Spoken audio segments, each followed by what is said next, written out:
Whisper through the trees,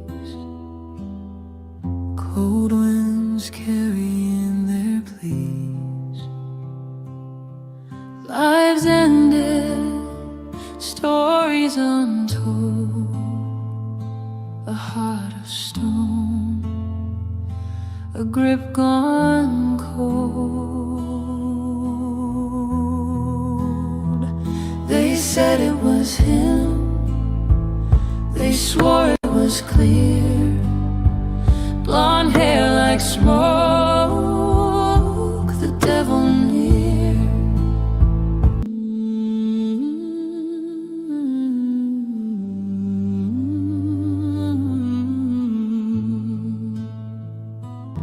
They said it was him, they swore it was clear.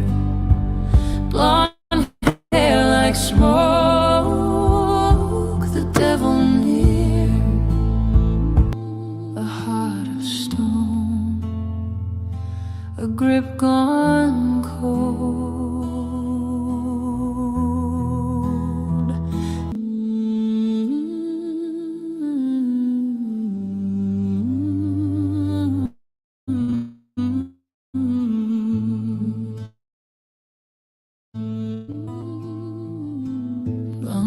Whisper through the trees, cold winds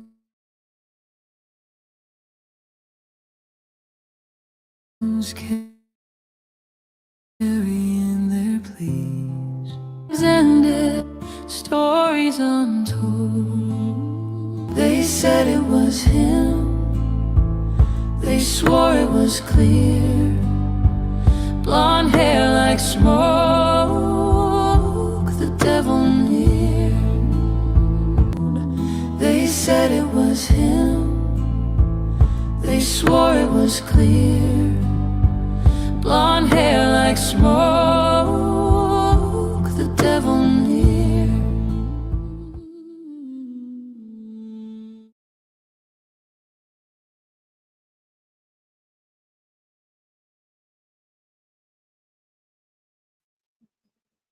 Top of the morning to you. G'day. How you going? Hello. Good morning, Miss Tricia. Good morning, Miss Jenny J. In the house. How you doing? Oh, look at you. Look at you. 12 months. Where did that go? Oh, Lordy. Lordy. What can I say, girlfriend? We're in it together, huh? Oh, we missed you too. We missed you too. Anyway, good morning, and welcome to the Defence Rests, and welcome to our special edition. Basically, we've been working very, very hard. I apologise, we haven't streamed for a couple of weeks. There's been a few issues going on, but most of it was research and getting ready to plan this session and tomorrow's session, because they are huge, mega huge, okay? So you don't want to miss it. Put those notification bells set to all so you don't miss out, because tomorrow, wow, you're in for a treat. Not that tonight's not a treat. So this is a 10-part series of Martin Bryant and the Port Arthur Massacres. Now, Port Arthur Massacres happened nearly 30 years ago. It was the 28th of April, 1996. Shit, I haven't got that right. been studying all this time and haven't gotten the date right.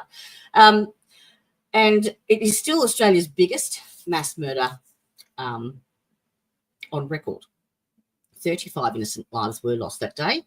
And the man that was convicted and imprisoned on 35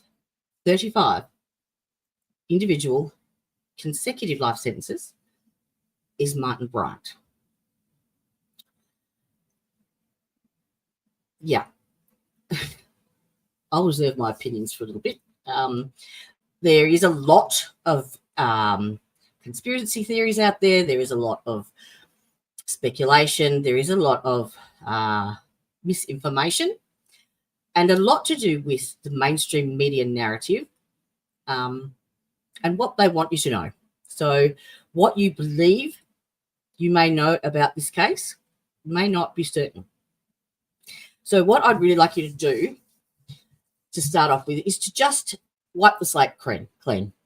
Forget anything you know about Port Arthur Massacre, Martin Bryant, everything. Clean slate, focus on just what you are told or what you listen to and hear in these two episodes, because these are based on court transcripts, official records, not media interpretation. So you can decide for yourself where you stand on this case at the end. Now, I would actually like to play, I'm going to skip to sort of almost the end with an interview from a Victorian police officer called Andrew McGregor. Now, Andrew has been a pivotal part in the trying to get the truth of this story out there for 30 years.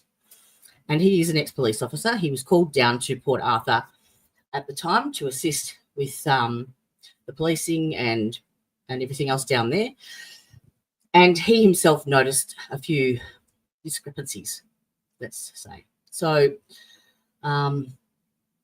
he's actually just recently done an interview with Paul on the WASP files, who Paul has been researching this for 9 years. So shout out to Paul, kudos, because he's got some amazing information down there. So you can check him out. So we're going to just share his video interview with Andrew McGregor, only part of it. And then we're going to watch it again at the end of the 10 episodes. And I want you to give me where you stand. So what he says in this interview, I want you to look for them. I want you to look for those points as we go along. All right? So let's get into it, shall we? Oh, if you haven't been here before, you've been given fair warning. If you've been here before and you know what you're in for, so suffer in your jobs. Let's share it. Okay, so this is the gentleman in the black is Paul Motor. He is actually that's bad pause. Sorry, Paul. He is he wanted to make a movie of Martin Bryant and Port Arthur. And so when he started researching for that movie, he found all these problems and he didn't want to tell the wrong story, so he's still researching it. Okay. Let's do it, shall we? Was conducted, and we know without legal guardian present or without Martin Bryant's lawyer, John Avery, present. A lot of people raised the notion right at the end of that interview. Martin Bryant says, "I hope you find the person responsible for all this," and then points to himself and mouths me. What's your understanding of what Martin admitted to in that interview? Nothing. You know, It's mind games. It's a pantomime. The whole thing is a pantomime. Everything we think is true is not.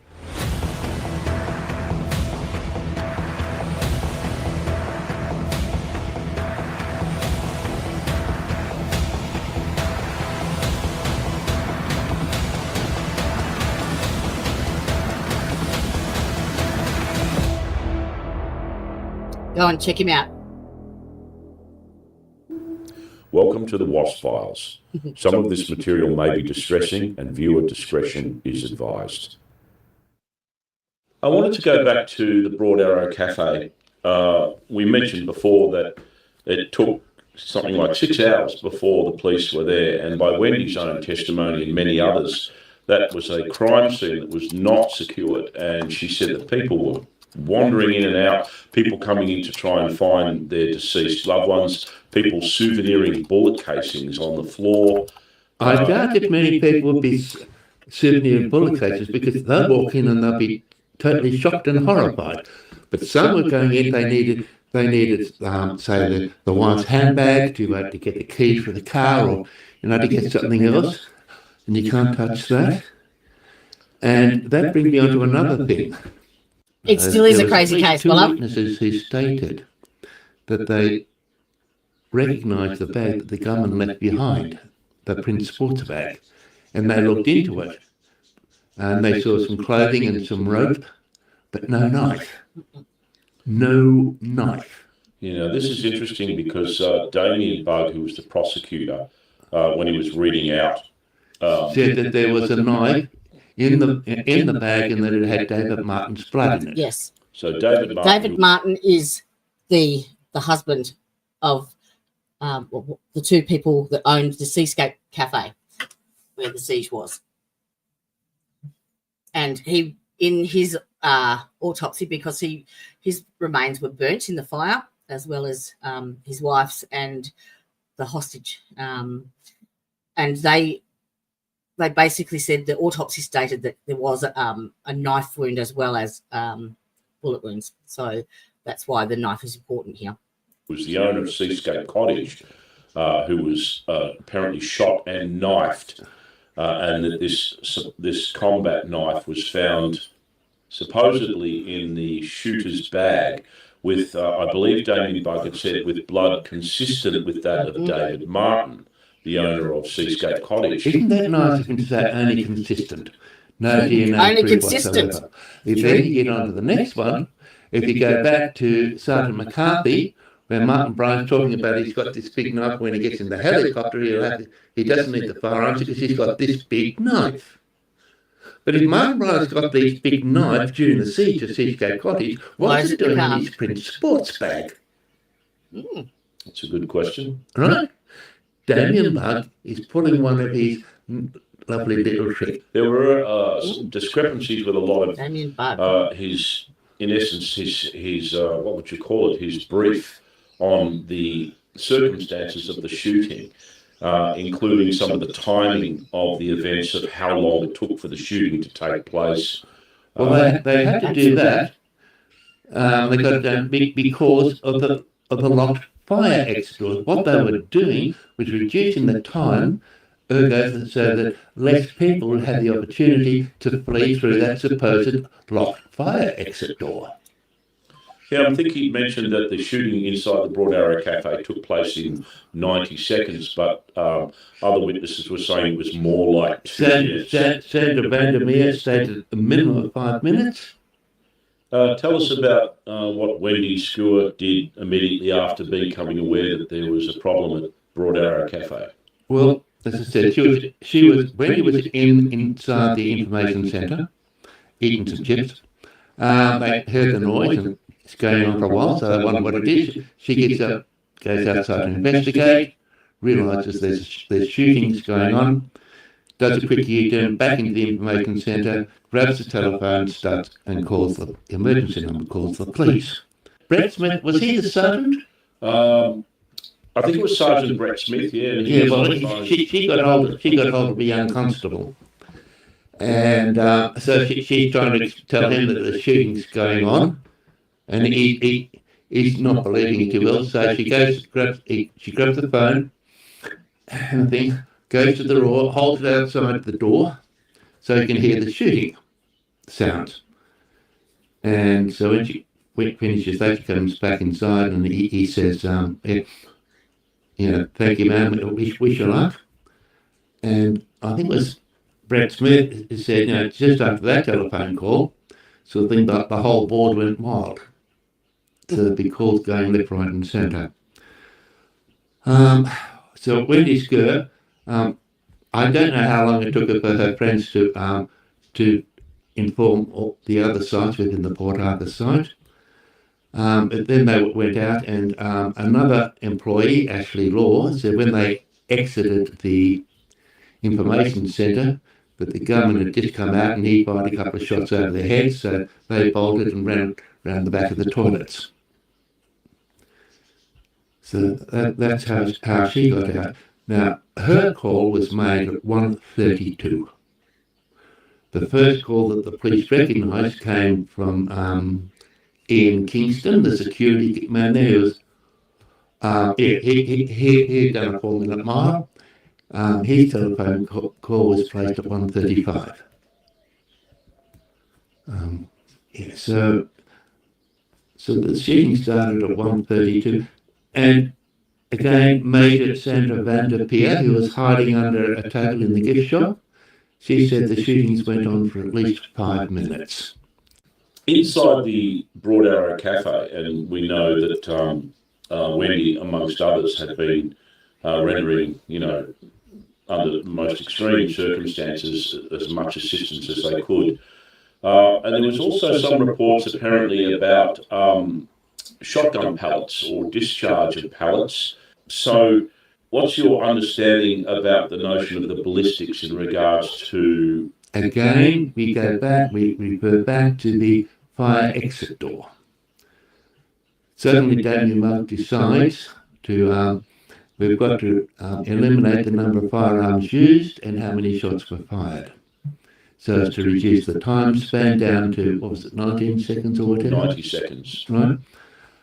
So you have a look. Who's the gentleman?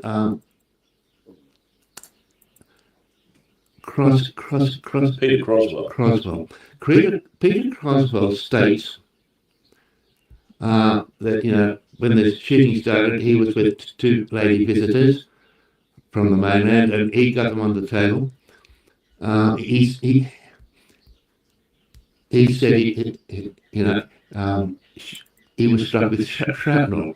But Peter Croswell states quite emphatically that he also had a pellet wound on the top of his skull. He was hit in the head with a pellet. And then there's a doctor who came out on the Monday morning and told the news thing that wherever we looked, we found pellets. Was that Dr. Wilkinson? I think it was Dr. Wilkinson. Now, the reason they say this is because the narrative is that there were 3 weapons involved, or 3 weapons were found in Martin's car: the AR-15, a shotgun, and another semi-automatic. But in the autopsy results of the victims and some of the survivors, there were multiple witnesses and victims that had actual gunshot wounds, but the autopsy and medical examiners' reports didn't have anything that recorded a shotgun being used in this at all. Oh, thank you. I've been busy. Now, I know this is probably not making any sense to you right now, but just have it in the back of your mind. It will make sense, I promise. And Wendy Skur is an employee that she was basically first on scene. Like, she was medically trained. She actually did all of their first aid training to the staff. So she was sort of managing triage within the cafe at the time. And she is actually, we will be watching her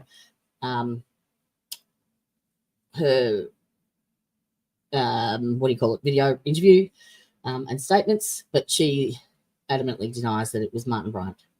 So Stephen Howard had quoted in his interview that when he was outside the Broad Arrow Cafe, he came across a gentleman who was seated on the ground, wounded. That's Olsen.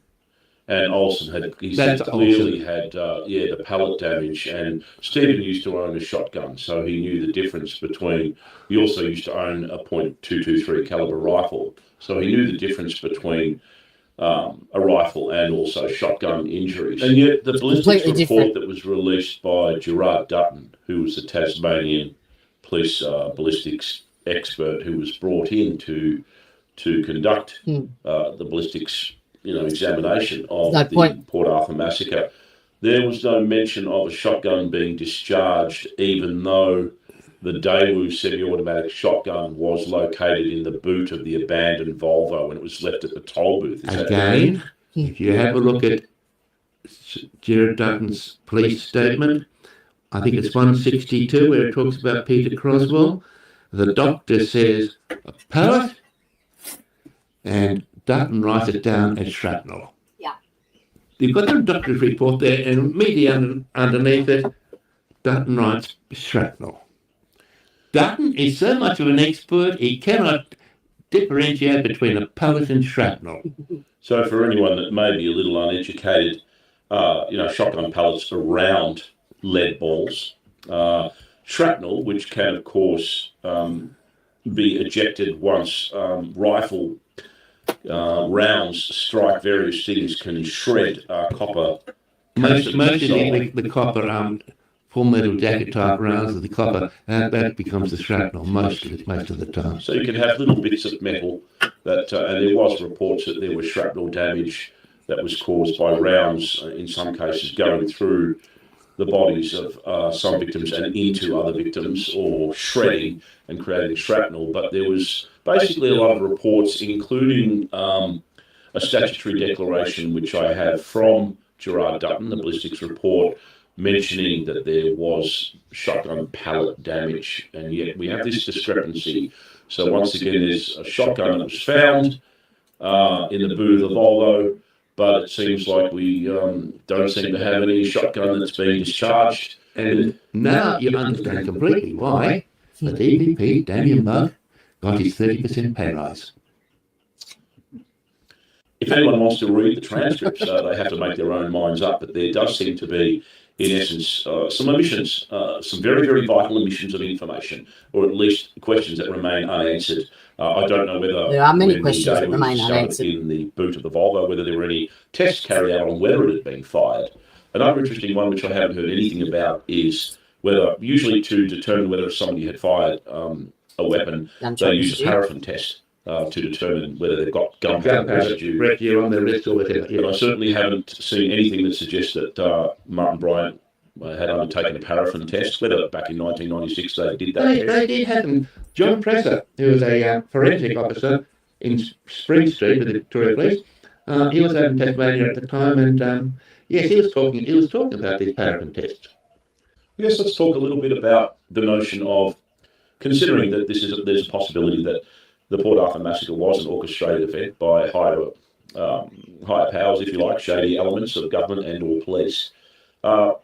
What would be the notion of the historical situation whereby, a lot of people say gun control was the motive for the Port Arthur massacre? I always say that may have been a bonus, but I think power may influence control. If you remember the John Howard at the time, once the Port Arthur massacre had been and gone, we had a massive gun amnesty here in Australia, and he was trying to push for united gun laws throughout Australia, federal gun laws, and Tasmania was dragging their heels and not particularly keen to do so. So, yeah, that's where one of that conspiracy theory comes in, where they suggest that it was motivated by wanting to get gun laws basically changed in Australia. Tend to be the greed motivations. Darrell Smeaton was the head of the Australasian Peace Ministers Council, very high up within the Australian Federal Attorney General's Department. He had held a meeting with the Australasian, which includes New Zealand, police ministers in November 1995. The year before. Where he handed out the new gun laws that they wished to be implemented. November 1995. Right? Now, when did Roland Brown make his first prediction of the gun massacre in Tasmania? 1995. Right.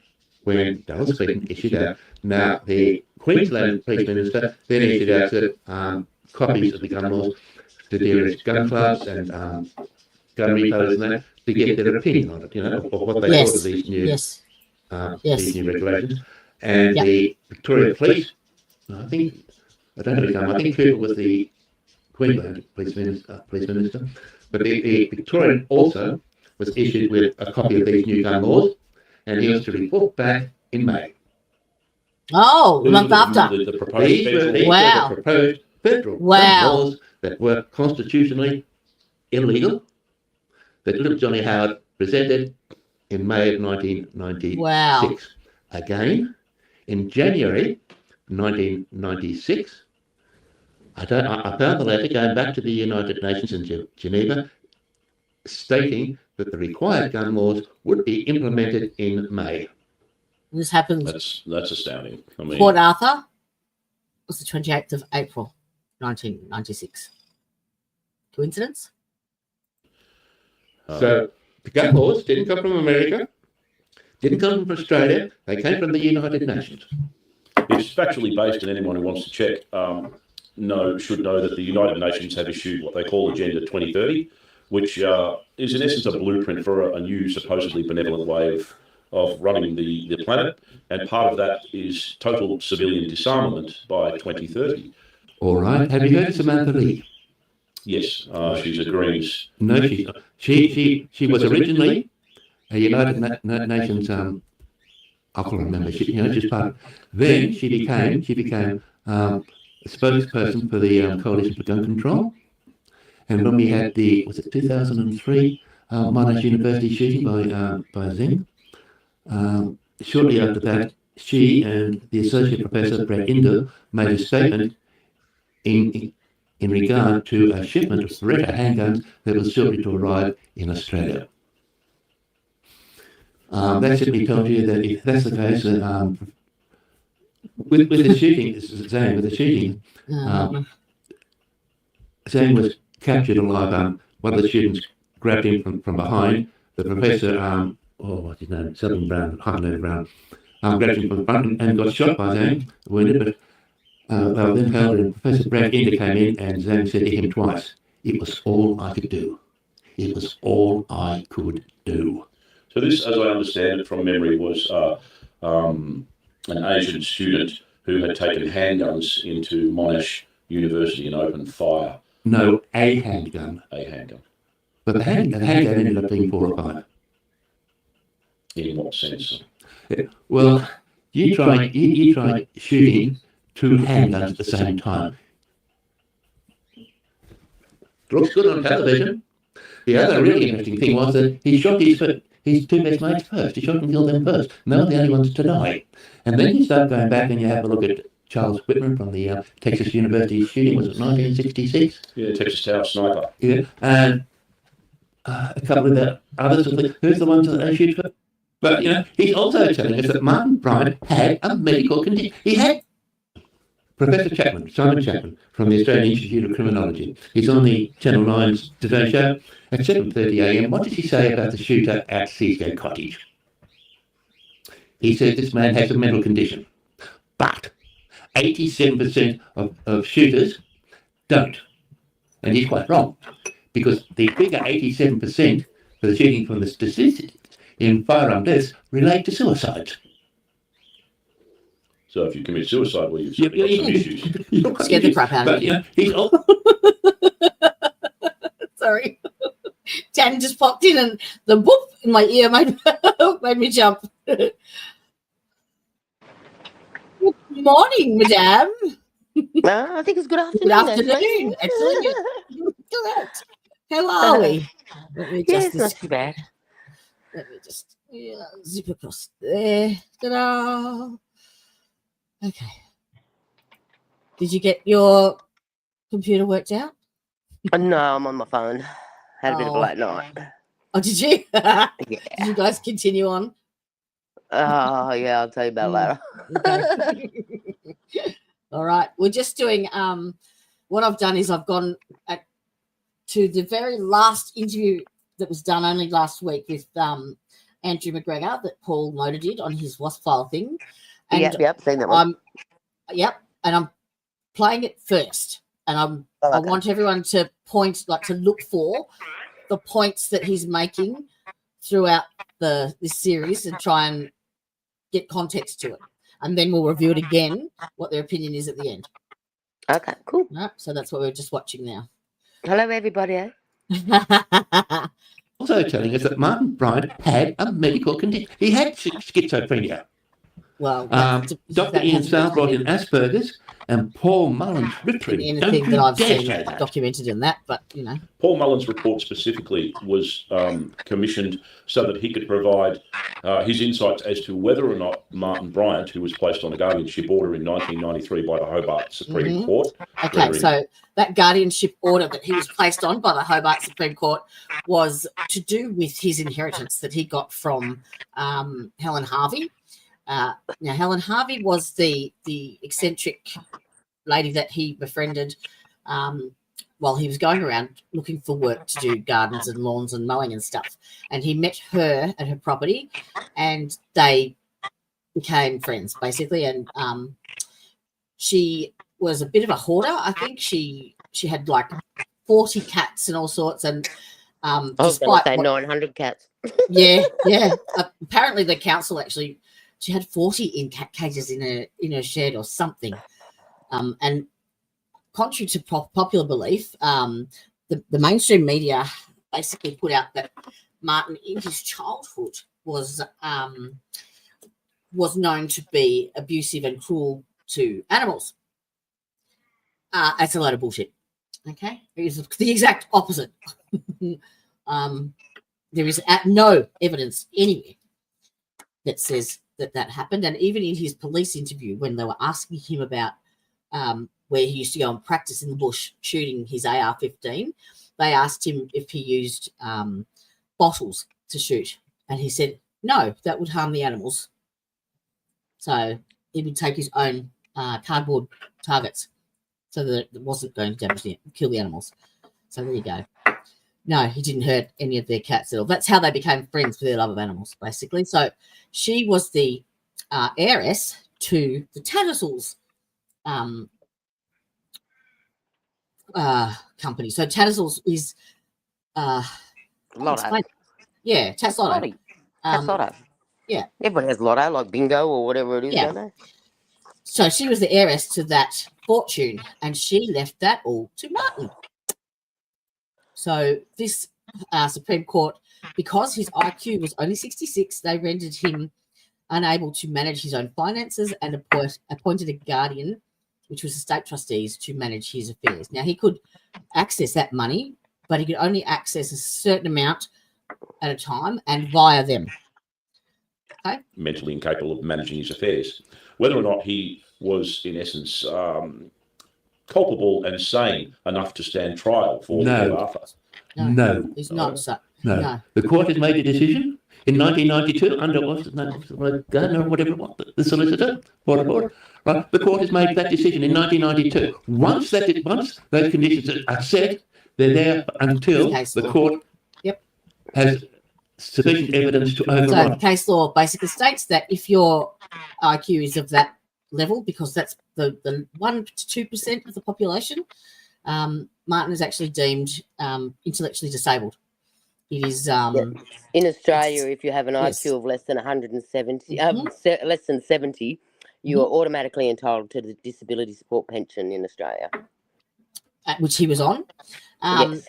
But that also gives you additional rights and responsibilities that they must ensure happens, which did not happen. So he was supposed to have had a guardian elected to him to be present at any time of investigations, interviews, coordinate, trying to explain what charges were, sentencing, all sorts of things. He was also had to have, as in the United States, an attorney present at all times. The attorney was called for the police interviews, and his response was just answer the questions and comply with the officers. He was not mounted to defence whatsoever, and we'll go into Avery later because I have some big news on him.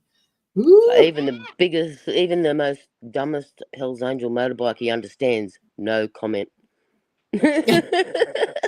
Martin didn't even know. Like when you watch the police interview with him, he had no idea what they were talking about. No idea. No idea. No idea. He had pleaded guilty. He had pleaded not guilty for 5.5 months. And in that 5.5 months, there was no defence prepared, no trial, nothing for the trial. No motions, no nothing. No, nothing. There is nothing on file. Nothing on file at all. But we don't know that 100% because the government. Well, yes, but most of didn't they lock the documents up recently for 75 years? They locked a lot of the investigation materials and forensic stuff away. But it is believed that the forensic stuff, the ballistics, there wouldn't be anything conclusive in that anyway, because the 2 guns that were actually found at Seascape they're alleging were used in this. Whoever used them actually had some sort of explosive thing that went into the barrel or the chamber of the gun. So once they had finished using the weapon, they inserted this into the gun and it blew the internal componentry apart. So it would never be able to be used to be ballistically tested. And the guns that they used to show you on the news was the gun, but they'd actually obtained different parts for it to put it back together to make it look like a complete unit. But they still wouldn't be able to use that for ballistics testing because it's the incorrect barrel. So nothing would be conclusive as far as that's concerned. And there was no actual DNA evidence apparently either. Nothing in the prints bag, nothing on the nothing. Just That'd be pretty dangerous, putting something down the barrel of a gun to try and make it explode. So that they did that when they left it there. Like that was it. They put that in and bug it off and left the gun there, so that no one could identify what was used. One was found on the roof at Seascape Cottages. Interesting. Mm-hmm. I did a massive big report. Yes, it's in. I've got it. I've got the details for you. But I did a massive deep dive on Avery yesterday, and we've got some. I've actually got a whole heap of info. Anyway, we won't go there because it's too much to go into. But just hold on to your seats, folks, because this is going. Yeah. The Hobart Supreme Court has never had a thing to override the findings of the court of 1992. Ergo, Martin Bryant is incapable of handling his own affairs, and also thus requires a guardian or a solicitor to look after his affairs at any police interview. What I mentioned by that was because he is now deemed as being intellectually disabled, he has rights under the Disability Act of Australia as well. And so that adds to what infringements were not done, like his rights not being met additionally to the legal stuff, right? Which gives you a better case. So the interview that was carried out. So the interview carried out by Warren and Payne on Martin Bryant, I think was July? Right? I will be showing you that when we get to that episode. Firstly, they failed to take into account the court proceedings. Secondly, what's the first thing Martin Bryant says to them? Does my solicitor know about this? I said, yes, Martin, he knows. Sorry, as soon as Martin Bryant says solicitor, they should have stopped. Interview stops. The solicitor is called in. So that transcript of the interview, that was in essence one of the only interviews that I've seen in relation to Martin Bryant speaking to the authorities, was conducted without a legal guardian present and without his lawyer present. And I guess we should talk a little bit about that interview itself, because there were some problems with it. How about the redactions from that interview? How many pages were removed? 65 pages were removed when it was read out in the sentencing hearing. Now tell me, what actual evidence did Martin Bryant's solicitor, John Avery, present to maintain the innocence of Martin Bryant? Exactly. None that I can really see. Yep. No. He read out Professor Paul Mullen's report on Martin Bryant. So this was the psychological report where Mullen had reached the understanding, or his opinion, that Martin was mentally fit to stand trial for the crimes. And but that's irrelevant if the court order says he requires one.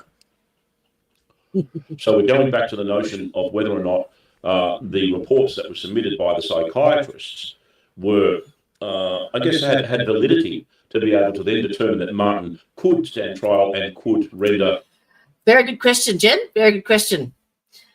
Martin has been behind bars for 30 years. 30 years. April next year will be 30 years from Port Arthur massacre. And no contact with anybody. The first 3 years he was imprisoned, he was refused any visitors.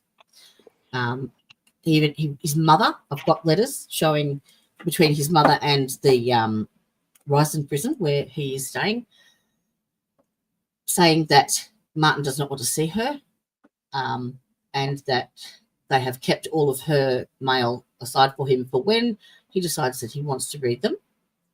Now, Martin was illiterate. And basically, it took her 3 years to get them to agree to let her see him. She is the only one that's seen him in that 30 years. There have been multiple media requests to interview him in that 30 years, all denied. So he's spoken to nobody. He has no phone privileges. And yeah, this is why we need to get this information out, because it was convenient for the Tasmanian police and federal government to pin it on Martin because he doesn't know how to argue his way out. And it quelled the community's need for a conviction to feel safe. 5.5 months between Port Arthur and his coerced guilty plea, basically. Yeah, there's massive issues, and I'll list all of the legal ones. You can decide for yourself the moral ones, but yeah, there's too much here to not have reasonable doubt, basically. He wasn't afforded a trial at all. Not at all. They had no intention of him going to trial. No, you haven't heard the half of it yet. Yes, he was. Yes, he was arrested straight away because it was at the end of an 18-hour siege at the Seascape cottages, but we'll get to that. Old horses. A plea of guilty or not guilty in the first instance. Right. 2 points again. What did John Avery state in his presentation to the Tasmania University Law Institute in about 1997-98? He had a duty to protect the community. I had to do right by the community. Mm-hmm. Stuff, Martin Bryant. He doesn't deserve it. Not a right to do right by your client. He put the community first. He did not represent his client. Adequate service of counsel. I have to look after the community. Since whenever does any solicitor have to consider society before that's the prosecutor's job. Before his client. Thank you. With regards to the interview that was conducted, so what's your understanding of some of the technical problems that they experienced? Going into Martin's rights that were violated. Perhaps something they just didn't want in there. A friend of mine, a Sydney barrister,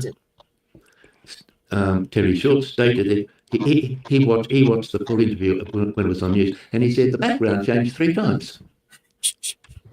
Okay, let's go back to Karen Reid. Okay, Karen Reid's Sally Port video, the most disgusting, grainy film footage you've ever seen, right?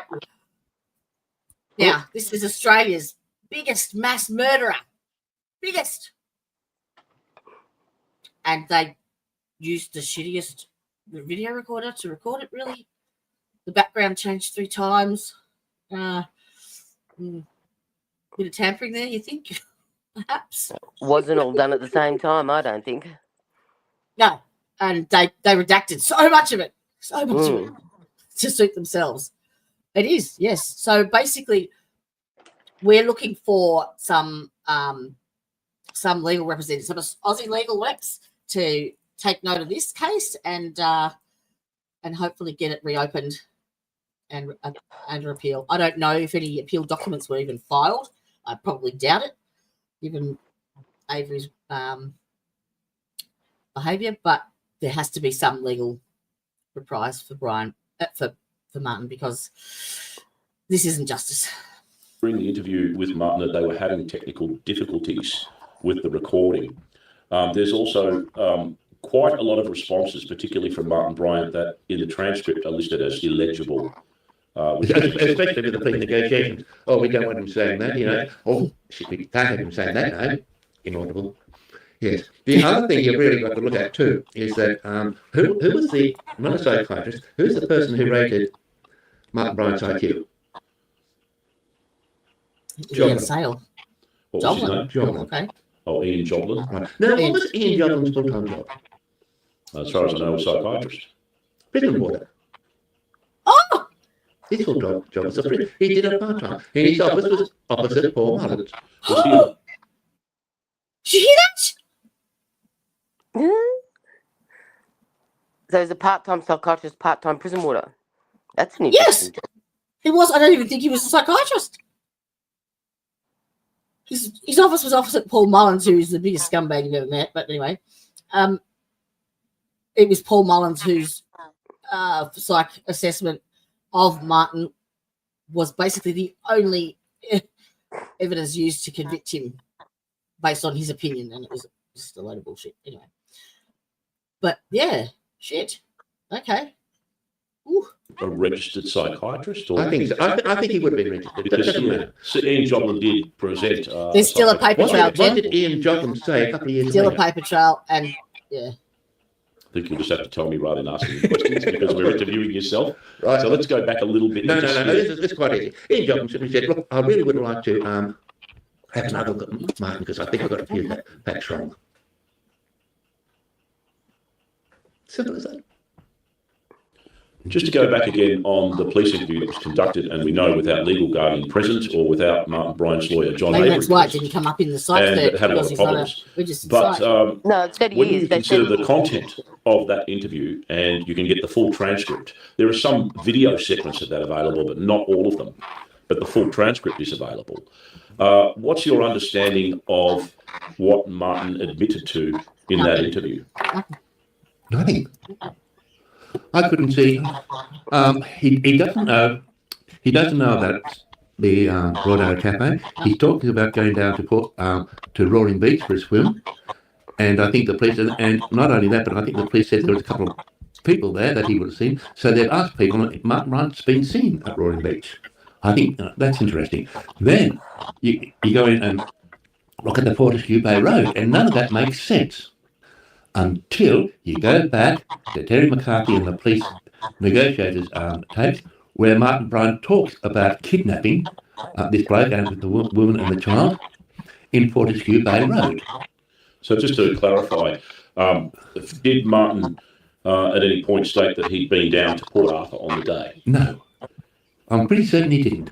Yeah, I mean, I've read the transcript, and I guess I'm asking the question, but on multiple occasions, he clearly states that he never went down to Port Arthur, and that the only thing what we're referring to with the Fortescue Bay turnoff, the transcript mentions a confused recollection of him kidnapping somebody, a male, at gunpoint and forcing them into the boot of the BMW, and that person was, there was a woman there with a young child who'd also wanted to take part in the kidnapping, and he said, well, I've got this bloke here, so hop in.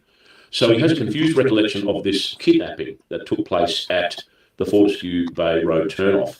And you're saying there is that comment that he made to police negotiator Terry McCarthy? Yes, and my belief is the police, being very naughty people, have played that to him beforehand, and saying, look, there you are, Mike, that's you, that's your voice, this is what you're telling us.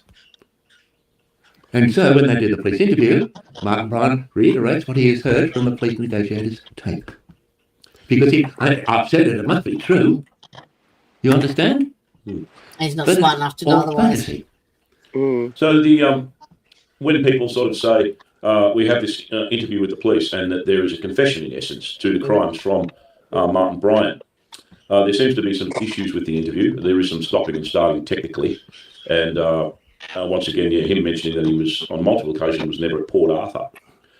So in essence, through the entire interview, and if anyone wants to download that, that will be available on the files, on the WASP files with the documents that are available. He's never actually admitted to killing anyone. Though there is a lot of people raised the notion right at the end of that interview. Martin Bryant says, "I hope you find the person responsible for all this," and then points to himself and mouths me. And no. That includes me. I'm pretty sure he just says me. Right, try again. That includes me. Think about it. I hope that people try to find out the person who actually did it. Me. No, that should be, and that includes me. Yeah, it's I often say, as damning as that seems, it's still not a confession to murder. It's not. Particularly if we consider the notion that Martin thought that he was playing the role of a counter-terrorism Jamie at Seascape, and that he was, the centre of attention, the focus, the person responsible. It doesn't qualify, in my opinion, as a strong enough indicator of a confession to murder. And yet a lot of people pointed out it does seem quite damning. And one of the officers says, "Oh, I don't find that very funny, Martin." And he says, "Oh, well, you should have recorded this." And they say, "Well, it was recorded." So on the surface level, it appears like he's taking responsibility for it. But I guess it still remains to be seen whether it qualifies as proof beyond reasonable doubt. Yes. I don't think it's reasonable. So it's not beyond reasonable doubt. Unreasonable. Yeah. And I'm quite certain when Martin Bryant said me, he would have said, "That includes me." Because he would also like to find the people doing these murders. There's a section in the interview where I believe it's Inspector Payne says, "I've just told you what you've done." Martin replies, "What have I done?" He says, "You just killed 35 people." And Martin turns his head away and says something that sounds very similar, like, "Oh, it's bullshit." So it just seems quite interesting to me that someone who had carried out a massacre of that horrific proportion would have a very clear idea of what they'd done when shown images of some of the victims and told that he had killed 35 people. His reaction seems to be quite astonished. He actually asked at the very start of that interview, because I was starting to talk about this, the mass murder, and he was asking, "Oh, how many people were killed?" Like, he had no idea. No idea. So it sort of flies a little bit in the face. He's certainly acting throughout that interview very frivolously, laughing and treating it like it's a big joke. It is a big joke. Yeah. He thought it was a he big doesn't joke. realise there's a significance to what they're pinning on him. Mm-hmm. It's a very unusual interview and certainly one that is worth investigating. You will be I want to seeing sort of that, jump ahead a little bit we get and there. talk about the fact that you began the long journey, as I have, into really digging deep into Port Arthur. And how did you find people were responding to you, whether it be former members of the police force or just generally? How did you find the reactions to when you first started voicing your concerns about the tragedy? I really had virtually nothing to do with any of my former associates in the police force, which is why I'm living in Geelong, because I never worked here. So I didn't approach any of them.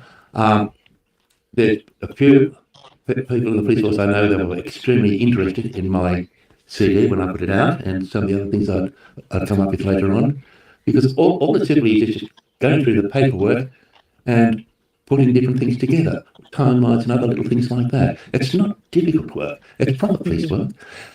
And we haven't even started yet, Jim. So, look, as an example, if you have a look at Gary Whittles and that right there is the perfect example. You know what mainstream media want you to know about this case. They didn't plan on anyone digging any deeper. So no, and they didn't show all that interview with him on TV. They only showed like bits of it, like where he was pretending to hold a gun and stuff like that on TV at the time. Yep. It even came down to, there was 200 witnesses at the Broad Arrow Cafe. And if Martin was the shooter, how many people do you think would have identified him out of the 200?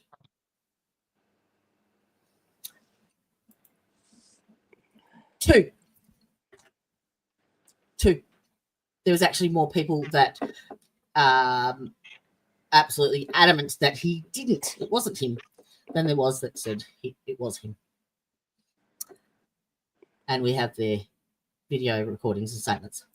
Paul Highlands and one of them was actually a victim. Andrew Mark Fogarty's statement. There's virtually very little time things in there. And the time essence is vital for any police evidence. You understand? So what Andrew McGregor was insinuating with the times, you know how they were saying that it was like 90 seconds and all those people were killed. It was 22 people killed in 19 seconds. Apparently, they needed to reduce the time span to try and cover their asses by saying that there wasn't enough time for people to have even gotten to that fire escape door. So the fact that it was locked isn't an issue. And I think the other timing with the number of bullets and the number of people killed too was they wanted to make sure that everybody understood these were semi-automatic rifles in Australia, because that's what they're out to ban, is semi-automatic weapons. Yes, correct. Yep. The Andrew said at the start of this interview that the gun laws that they were going to implement came out in the November of 1995, and the report stated that the gun laws would be implemented in May 1996. Port Arthur happened April 28, 1996. And the other issue we had, those gun laws, they tried to get an agreement between the states when Barry Unsworth was Premier in 1987. Yep. And Tasmania was the only state that would not agree to the gun laws that the 7 states, or 5 states and 2 territories, wanted to implement. And Barry Unsworth made a flippant comment, because we just had some big shootings in Melbourne. We'd had Hoddle Street, we had Queen Street, we'd had one in Queensland, and no, that was before the Link Cafe. So we just had 3, I believe, within a period of 12 months when this 1987 legislation was supposed to go through Parliament. Tasmania, this is the only one that rejected it. And Barry Unsworth flippantly said, well, there'll have to be a massacre in Tasmania before we see these gun laws get through. Yep. That was referenced 3 times. So 3 separate people apparently made that comment between 87 and 1996. Yeah. Unbelievable. There's far too many coincidences and shit that you just cannot write off. You can't. It's like, yeah, no worries. Yeah, he backed into his arm, broke a tail light, and never broke a bone. It's not happening. Yeah, it's not happening, all right. No. When you suddenly see that the timelines aren't there, you have to ask why. And this is a police officer. Extremely interesting statement. What's he got to gain? That gives a precise time, and that's from Mary Craig, who is the girlfriend of Constable Paul Highland, and she states that she received a telephone call from Seascape at 3:08 p.m. Why did she do that? Because she received a telephone call from Seascape at 3:08 p.m. Why? Now, can you elaborate? What was this call? What was she doing at the police station? Well, she's the partner or whatever of Constable Paul Highland.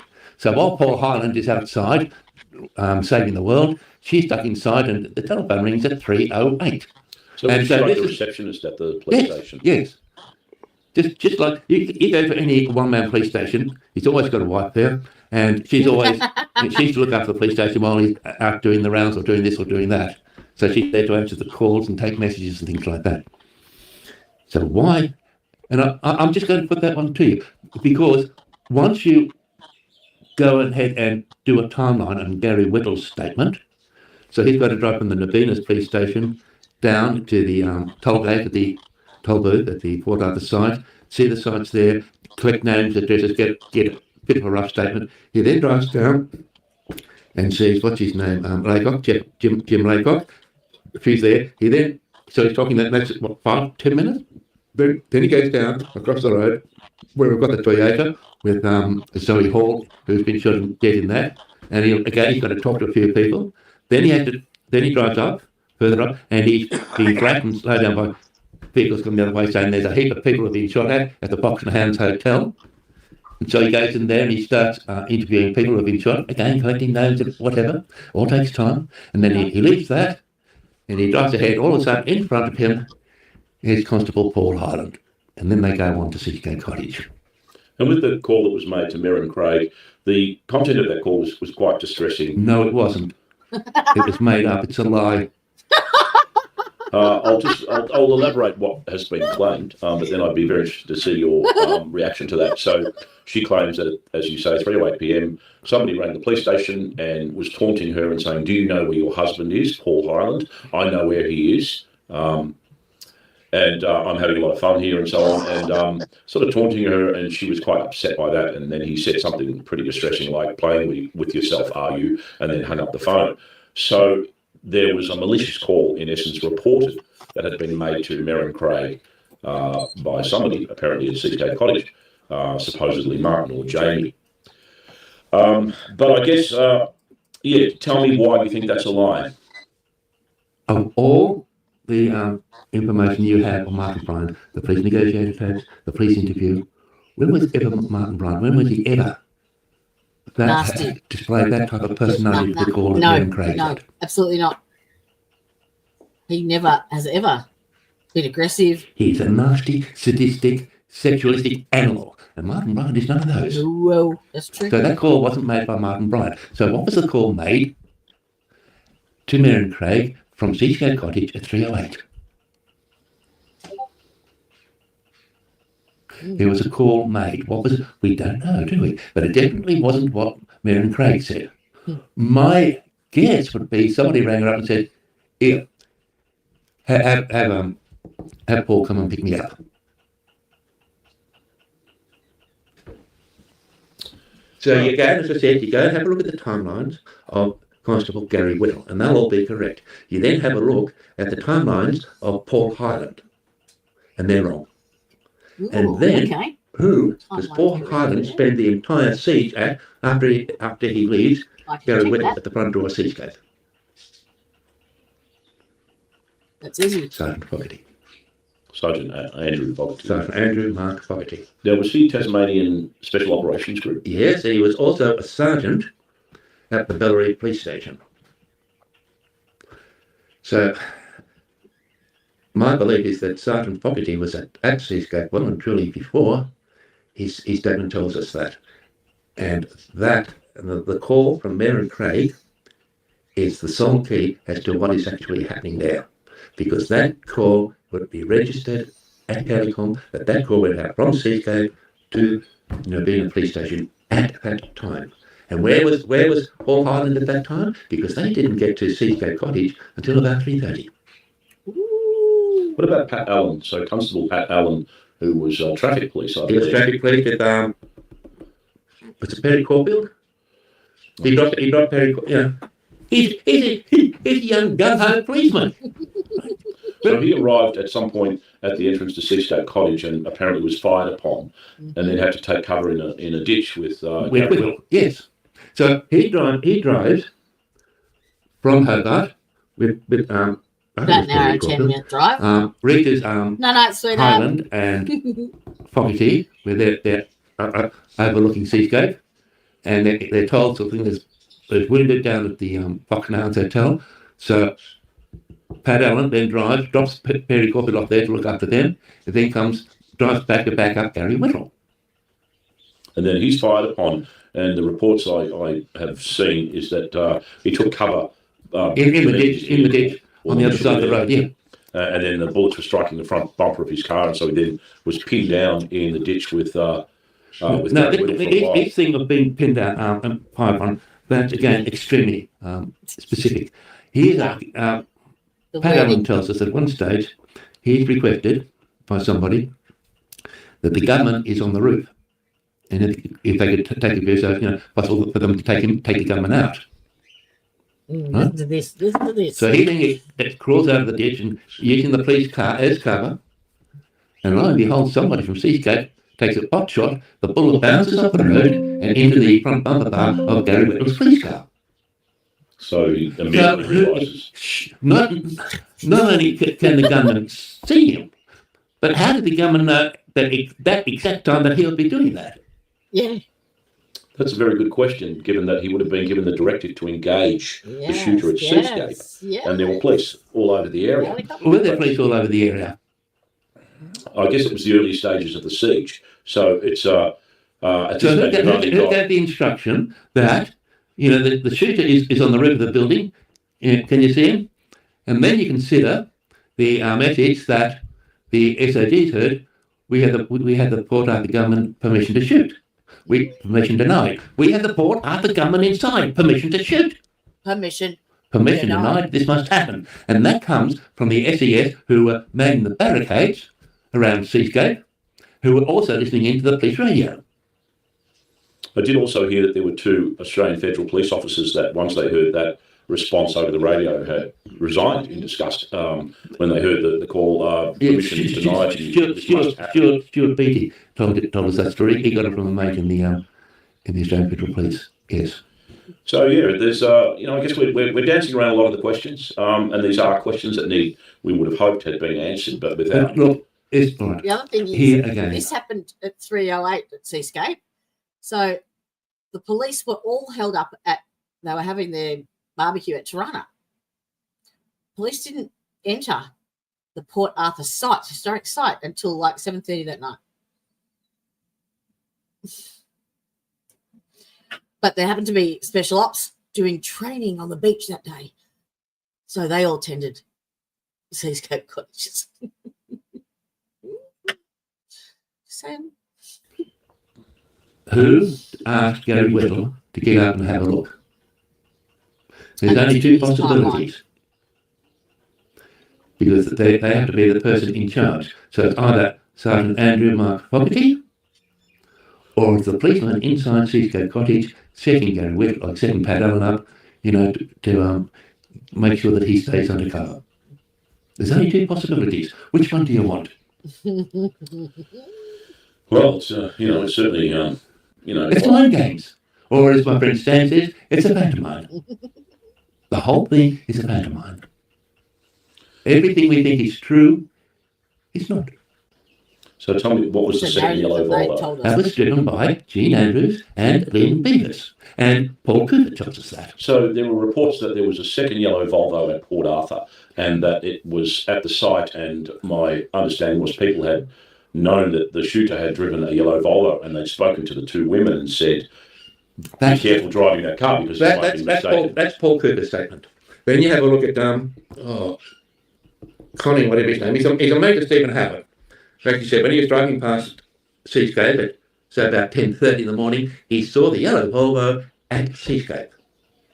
The trouble is, Martin Bryant's still at the service station drinking his coffee. So I just want to clarify that, because what we're talking about now is that, in essence, and it could be considered not just a coincidence because there's more than one type of car, but there were 2 yellow Volvos. And both had a surfboard on top. Is that being definitely verified? That's what the significance of that is, like, according to Wendy Skerr, there must have been some kind of regular thing that Martin and the police did with surfing.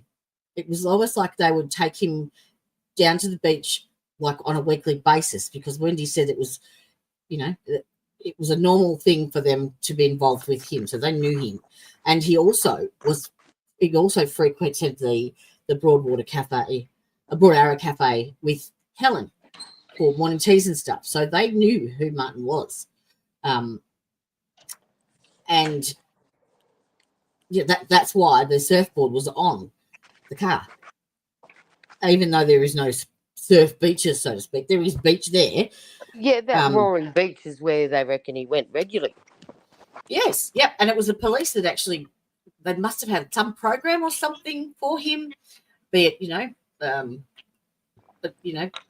a carer type thing. Who knows? But it was a regular occurrence that the police did with him. And he loved it.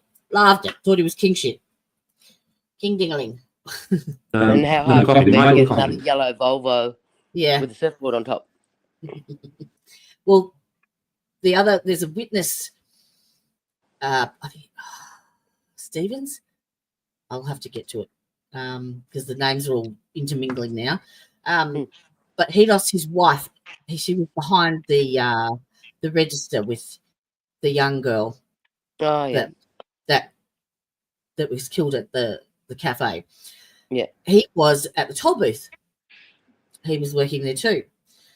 And his interview, he states that he saw the Volvo and the BMW parked up at the toll booth, and there were 4 people in the yellow Volvo, and the driver was the shooter, and the shooter got out and ended up having an argument with the other 3 people in the car who got out, and he ended up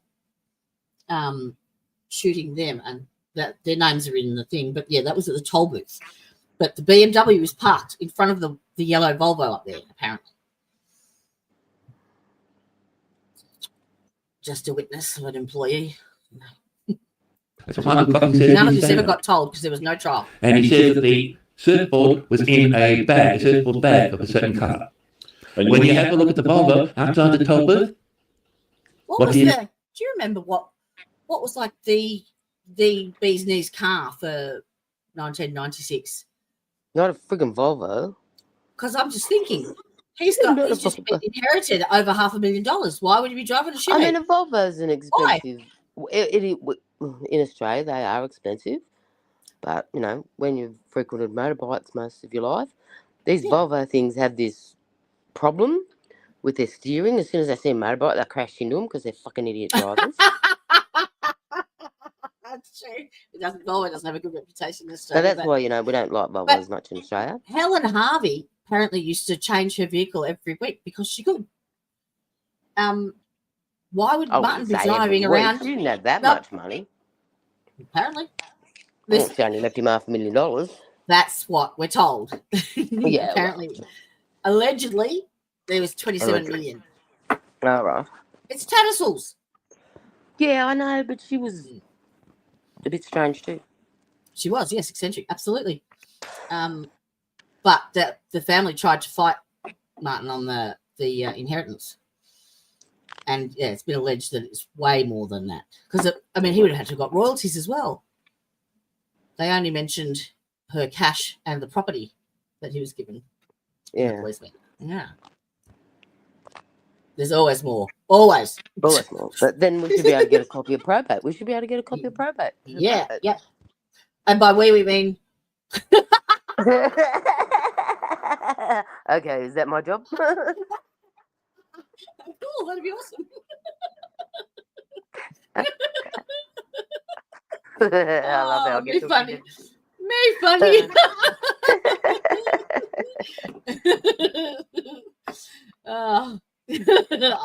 Felt like I'm sitting around twiddling my thumbs. What? Okay. What's the name again? Helen Harvey. Helen Harvey. I actually have tried to look it up, but I didn't find anything. But I only did a really basic search. Okay. And moved on. Went down another rabbit hole. All right. You see on the top, you see a yellow surfboard, no bag. Lupo Prince had made a report to the Mercury newspaper that the initial target for the shooter clean up the mess. So, this is important. geez, who in about under the counter deals for money because he had plenty of money. But Dorothy at great length. Well, when I was listening to that tape from Mike Monroe, I couldn't understand the term their main man. So I rang up Terry and I said, "What's he saying?" He said, "Oh, it's their main man." So I went back and listened to it. He was right. And he would talk with you and help you with anything. He was a lovely man. You spoke to Terry Hills. On the phone, yes. He was the owner of Guns and Ammo and the man that was accused of selling the AR-15 to Martin Bryant. The AR-15 came from a farm in Melbourne when they had requested that semi-automatics be handed in. And it was handed in and it was supposed to have been destroyed. But one of the special ops officers decided that he wanted to keep it for himself. So he held on to it and then sold it to a collector in Tasmania. That's how it got to Bryant. But he denied that vehemently. And it wasn't on his books. And he kept a very solid record on his books, as most gun dealers do. I've spoken at great length to Matthew Hill, his son, and he very much confirmed the same thing. He said, my dad didn't need to do under-the-counter deals for money because he had plenty of money. And he said you couldn't buy a box of ammunition without needing to show it. So they're saying that he didn't buy it from him.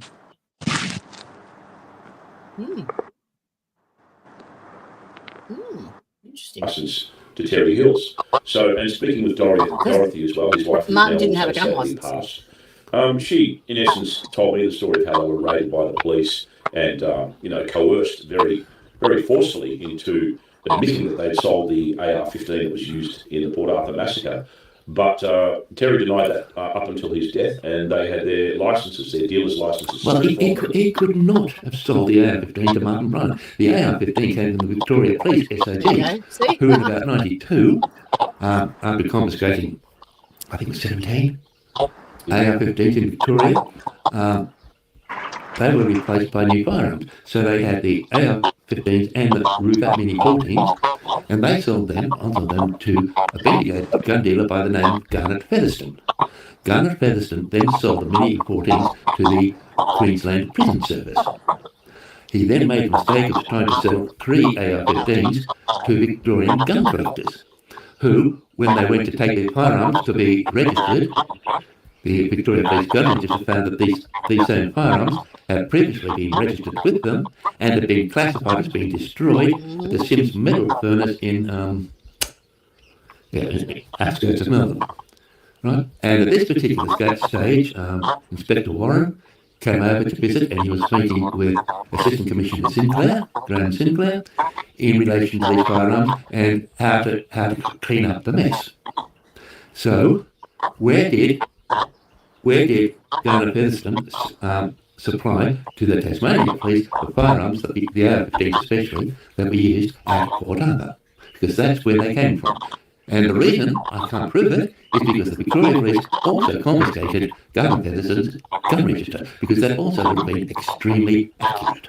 And Terry Hills as well. So both the gun registers we know have been seized by police, never seen the light of day, never seen court, and they would, you would imagine, document what firearms went in, what firearms went out, who bought them. Terry Hills had stated quite comprehensively that a blonde-haired male had come in with one of the new plastic licenses that was endorsed for both semi and fully automatic weapons under the name Martin Bryant. Yes. But even then, he said the only thing that person had purchased was some shotgun ammunition and I believe a gun belt.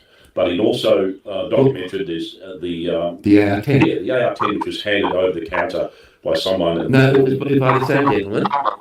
And when Terry Hill picked up the AR-10, he wanted to, what do you call it? Rack the bolt. Yeah. And a round pops out. So it was brought in locked. Wow. And Terry Hill says, "Oh dear," which is spelled SHIT. Yeah. And he put the phone down and says, "All right, I'll fix it." And he wouldn't give it back to Martin Bryant. He didn't think Martin Bryant was safe with it. Yes, it was apparently brought in a towel, and the notion that it was brought in like, oh, there's something wrong with his firearm, and the notion was that he was using ammunition that might have caused it to jam. But the fact that he brought in a fully locked and loaded semi-automatic high-powered rifle, and it was confiscated by Terry Hills, put into his registry, and so that was kept there, and once again they were raided and their licenses taken. So we don't know what happened to the registers. We don't know what happened with the AR-10 that was handed into him. So yeah, there's that question of the guns, and you mentioned that the AR-15 had come from Victoria. So there was there'll be at least 3. Yeah, there was more than one. You see, you've got Martin Bryant's firearm, right? You then have the AR-15 that's found by Jared Dutton at Seascape, under the ashes. For a building that was burnt down 5 hours ago. And the firearm, most of it, a lot of it plastic, is still in proper working condition, except it's had a load put up it. See? And so that's the second one. And then you've got the third one, sort of thing that, who's the witness? Doesn't matter. There's another witness who was never near the Seascape, near the Broad Arrow Cafe, who stated that the government was going around shooting everybody from the head. Mm-hmm. But how did he know that? Because he wasn't inside the cafe to see it. So there's so much you could really pull apart. Yeah, look, I've covered a lot of these in episodes of the Lost Files. We've taken various aspects, the guns, who owned them, where they came from, the discrepancies between the shooter being... what about the FNFAL?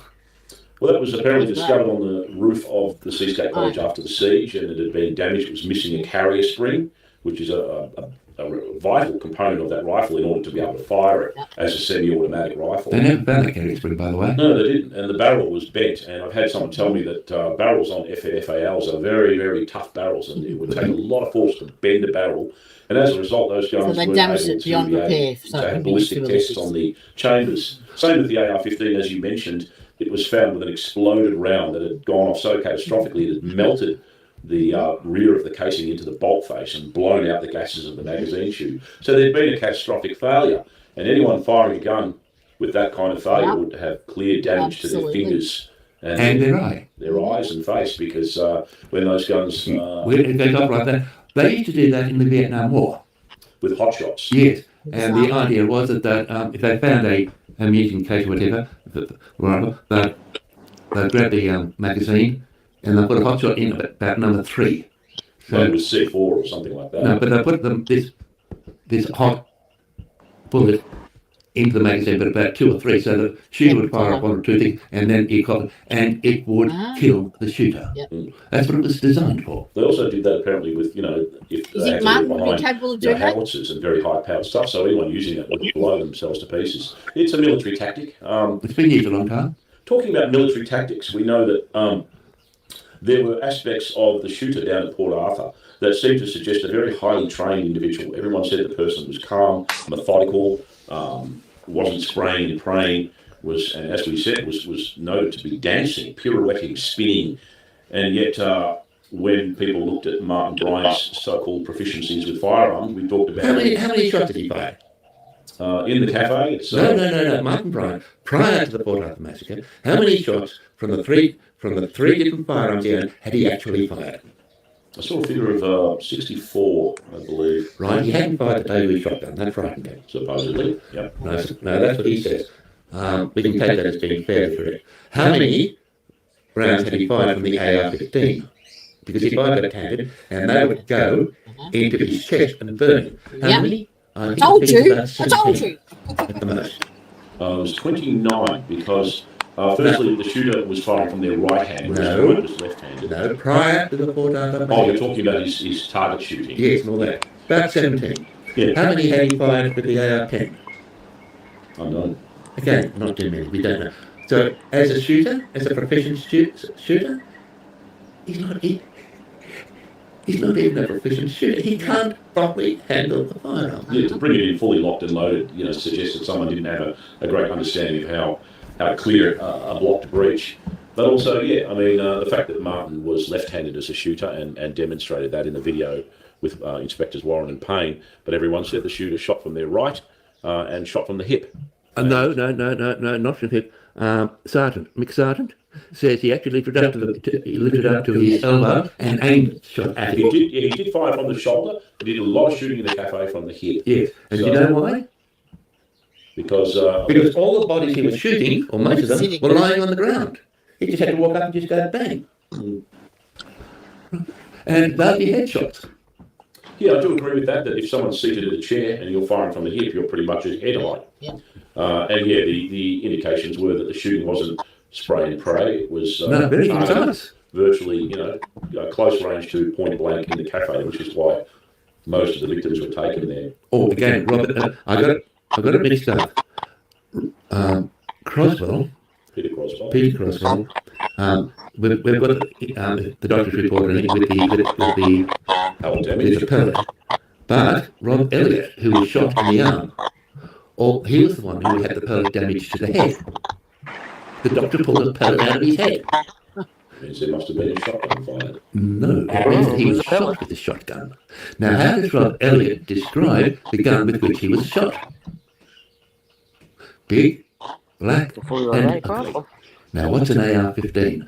It's not big, black, and ugly. What's a Daewoo shotgun? Big, black, and ugly. Right? Yeah, because the Daewoo shotgun certainly has, in essence, you could describe it as a fat, chunky version of an AR style. It's got a handle on the top, but it's a bulky, fat weapon. Yes. Certainly a very ugly looking thing. The other interesting thing I noticed when the shooting took place at the toll booth, that when Robert Salzman was shot, one of the witnesses, the Cheoks, had reported that his chest had caved in. So if you shoot someone at point-blank range with a rifle, like a 223 AR-15, the bullet's likely to go straight through and exit through the back. Yep. But to cave in a chest, you're looking at a shotgun. And he did describe the weapon as being an Arnold Schwarzenegger type gun, which suggests a big ugly-looking gun like the David shotgun, which was found in the boot of the Volvo. So I would, hazard a guess that he was shot with a shotgun if it made his whole chest cave in. Well, what were the others also shot with there? Because he hasn't checked around to change firearms. Yeah, interesting. It is. It's just, these are questions that we need answers for, which is why we're here. And it's great to discuss this. Martin have bought a left-handed one? You've done more investigation than just about anybody. Just say. And I guess I wanted to talk a little bit more about where to go from here, because you've certainly, over the years, collated some very interesting information that a lot of people are not privy to. What's your thoughts on where this is all going, where you're at with it now, at the ripe old age of 78, I believe? 78 next month. Yeah, so where are you at now, Andrew? I'm looking at the Port Arthur. I started off with that. Then, like any good policeman, I then started to look for similar cases and all the lone nut gun massacres. Did you know Melbourne is the lone nut gun shotgun we're the leader in the world, Melbourne? Yeah, we've had Hoddle Street, Queen Street. There's been some other shootings as well. There's the East Melbourne Abortion Clinic, and then there's Monash University. Yep. So we were in some ways the predecessors to Port Arthur Massacre, because Hoddle Street. No, Hoddle Street and Queen Street took place in the 80s, late 80s. 87. Then we had the one at Strathfield in Sydney, I think, and then New Zealand with David Gray, and then finally at Port Arthur. So I guess just with your feelings, because I want to just finish off talking about Port Arthur. So you've come through many years of investigation into Port Arthur and been very, very supportive of my efforts and providing information that's certainly a lot of which I haven't seen. So where are you at now? Do you want to pass the baton? Do you want to move on from it, or how? Well, I'm getting very old and cranky and whatever, and I've got this habit of skipping all over the place, very haphazardly. But it's been a great journey. I mean, it's certainly been pivotal. Look, I had some really good help from really good friends. Wendy Skur, excellent leader. Stuart Beater, excellent. He knew all about firearms. Stephen Howard helped as much as he could. John Blasky from Tasmania. Ian McNiven from Queensland. Look, there was a lot of support. And where do you hope? I'll continue with the WASP files. Where do you hope it's going to go? Do you think we'll ever reach some kind of understanding of the truth? What's your thoughts, honestly, about whether we'll ever be able to, for instance, get a release of all the hard evidence that's been locked down? You won't get any release of any hard evidence. That they can't afford that. If you consider the Port Arthur Massacre in regard to the JFK shooting, we still don't know the truth about that shooting.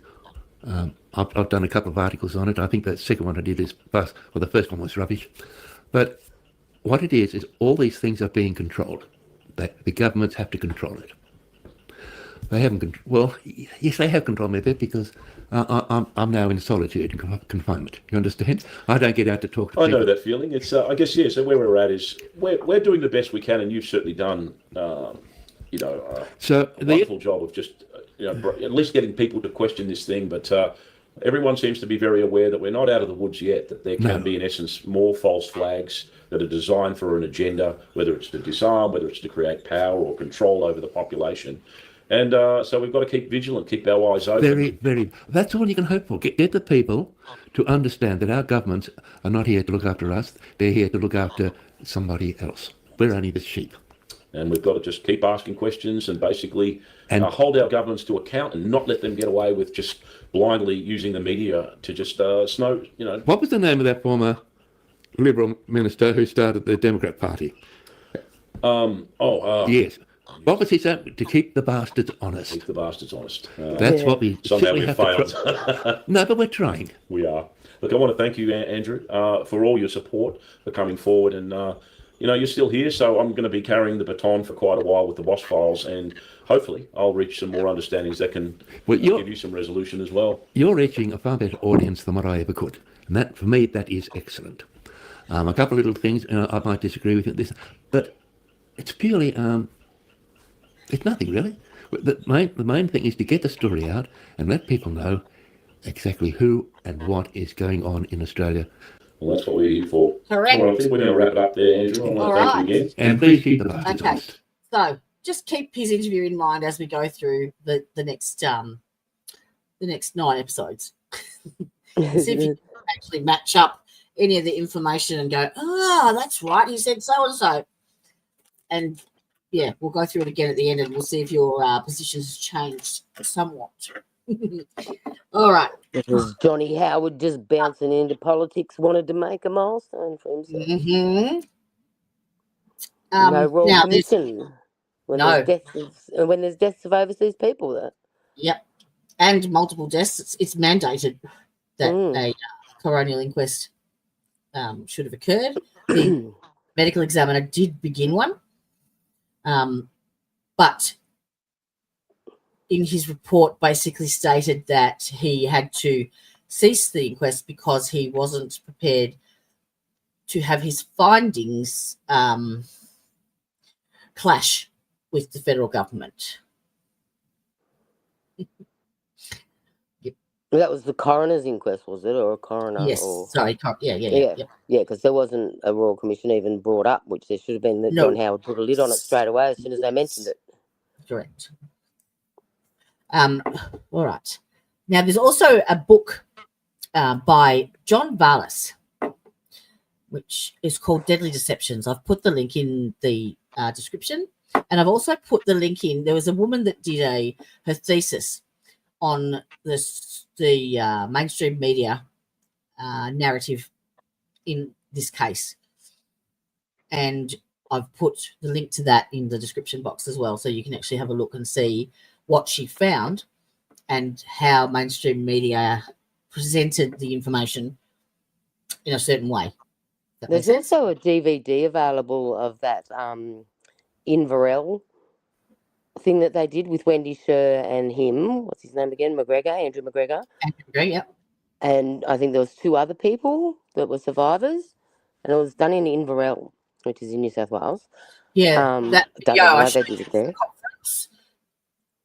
And he put out a DVD. Oh, did he? From that, yes.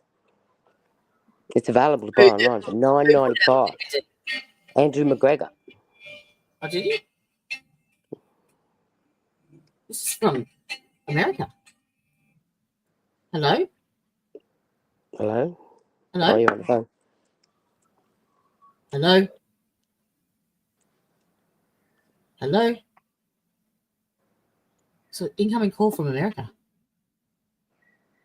Okay. What, and they're not talking to you? No. Hello?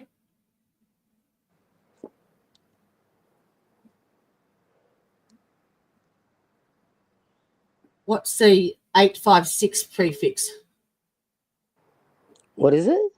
856 prefix. No idea. 856, let's go look it up. I'll give you the number, hang on.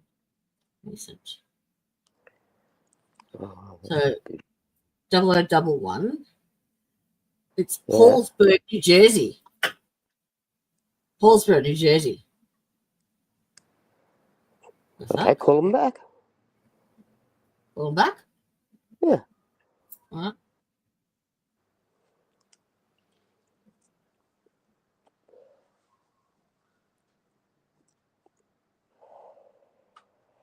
Where's New Jersey? In the middle bit somewhere, I don't know. They ask the American people watching us. Is it? No. Call declined. Call failed. Is it anywhere near Massachusetts or Boston or? I don't know. And because I'm on my phone, that's what I screwed up before and bumped me off. He's looking up everything. I'll use Chrome instead. Yeah. So this is a letter from Joe Varlas, who wrote a book on Port Arthur, or his investigation into it, basically. And it explains everything that Andrew pretty much noted of what evidence there was or wasn't. I'll give it a quick read. I have to get onto there. Proof of. I can't read the small writing on there. Where is it?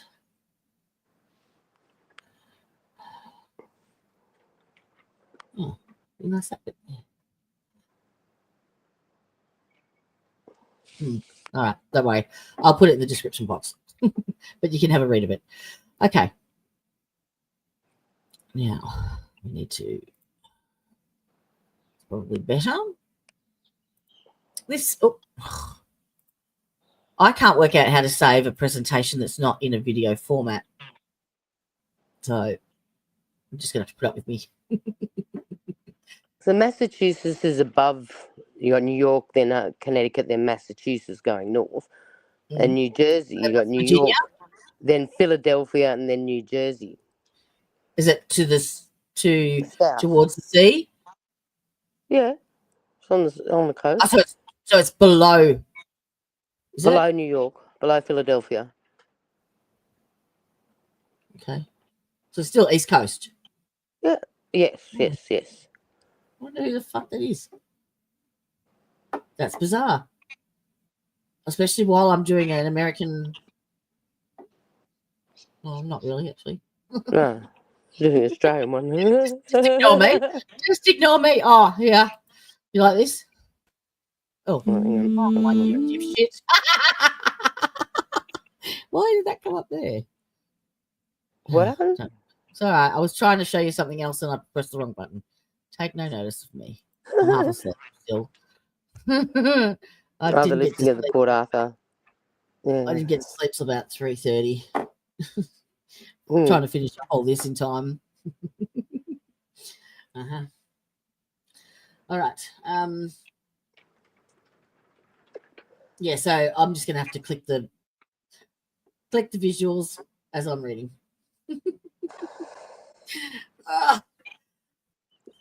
I need to work out how to set this chair up properly too.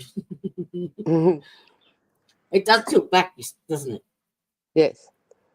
Okay. I just got to work it out. I should have played with it before.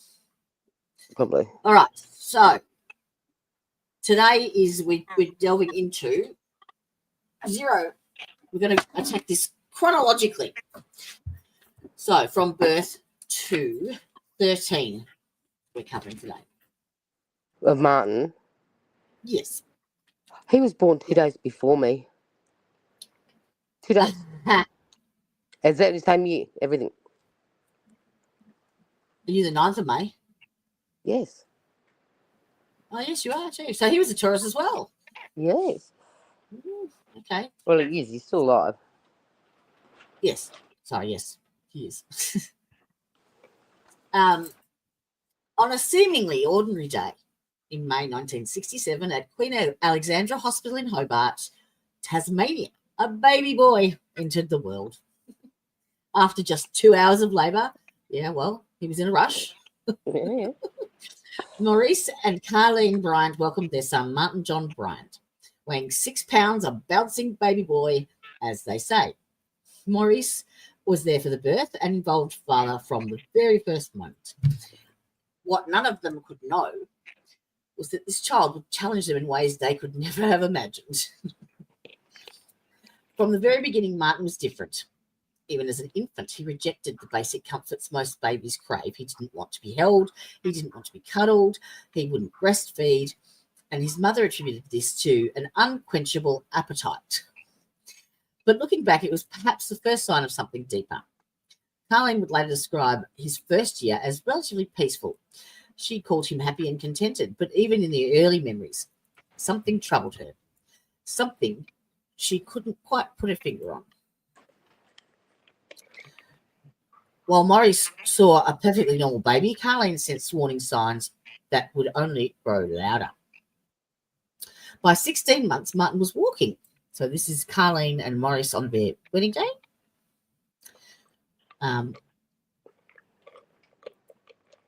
What's next? I think it's okay. So that's Martin. This is now beehive hairstyle. Yes. By 16 months, Martin was walking. That's actually late, isn't it? Well, I don't know. Toby, my first one. Toby, my first, he walked at 17 months, but his sister, who was 3 years younger than him, walked at 8 months. Yeah, mine were done by 12, I think. Yeah, well, but Toby was 17. He was a fat little lazy thing. Often it's the second and third ones that are lazier because the older one does everything for them. No, well, Jasmine had this little attachment to her dummies or dotties or whatever you want to call them. And she had about 10 of them. And Toby used to just put them out of her reach. And so by 8 months, she was walking because she wanted her dotties back, mate. She crucified the poor child. No, Tricia. I will definitely catch you tomorrow.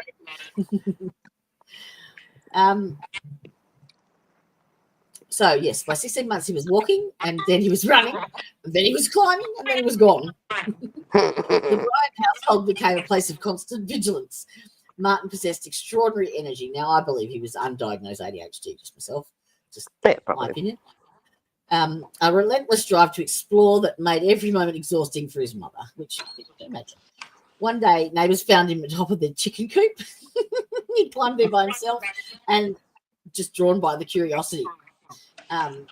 Another time, Carleen's heart nearly stopped when she found him across a railway line, playing quietly on a swing.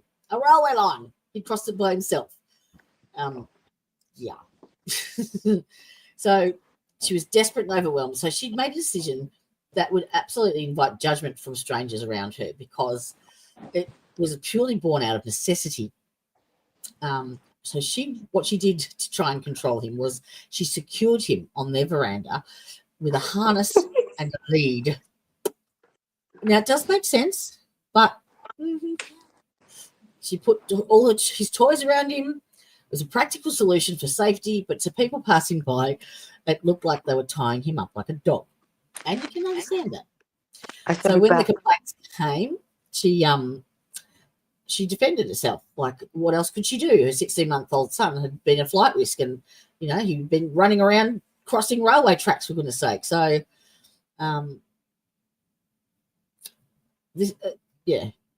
basically the Bryant family were profoundly isolated in trying to deal with his behaviour. They had no support, no understanding, only judgment from the community. Nobody knew how to control him, basically. So by his third birthday, Carleen's unnamed concerns crystallised into certainty. His speech lagged significantly behind other children his age. His fine motor skills were impaired. He showed no signs of maturing across multiple developmental domains. And he still continued to reject physical affection. During these first 3 years, there was another troubling incident, apparently, where Martin swallowed a nail. Whether it was accidental exploration or something else, it became one more frustration for Carleen's growing list of concerns. So by the time he was 3, the differences between Martin and other children were undeniable. When Martin enrolled at the Newtown Primary School on Foster Street, the private concerns of the Bryant household became public reality. The school made his developmental impairments impossible to ignore. From the moment he walked through those doors, he was assessed on a number of occasions by psychologists and psychiatrists. The verdict was clear. He had both behavioural problems and learning difficulties, even more so that he should have had a guardian.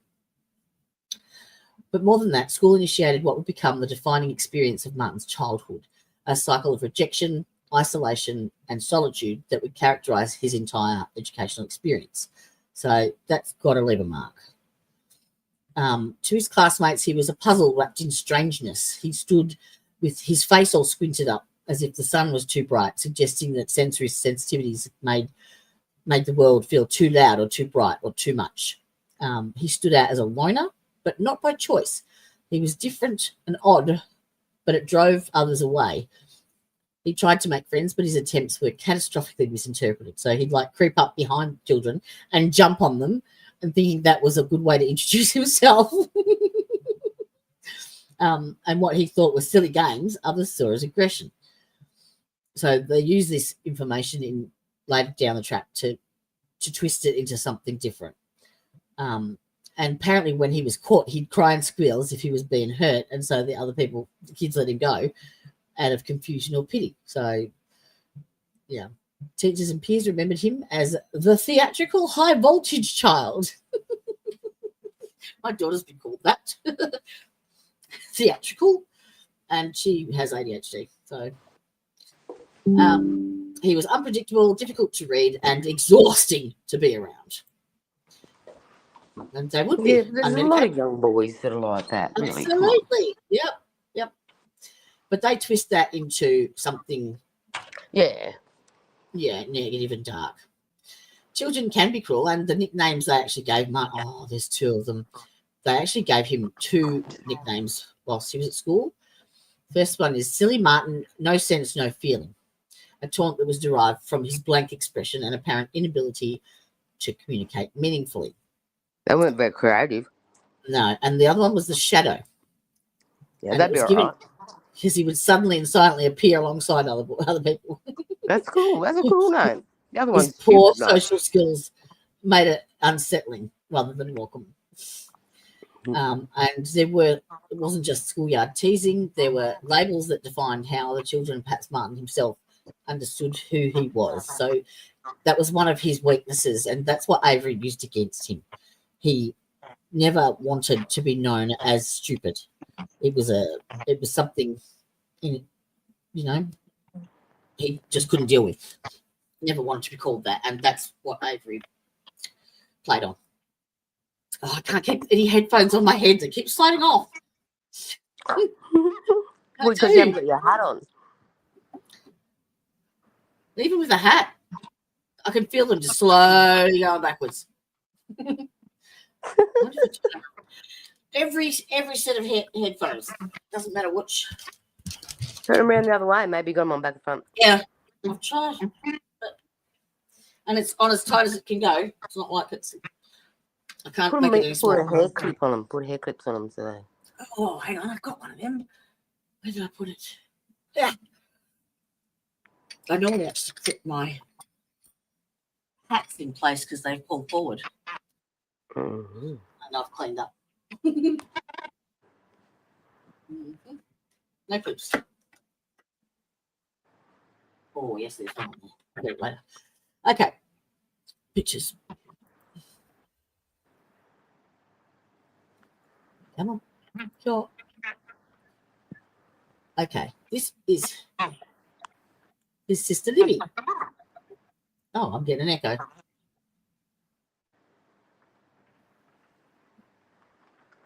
Yeah. All right.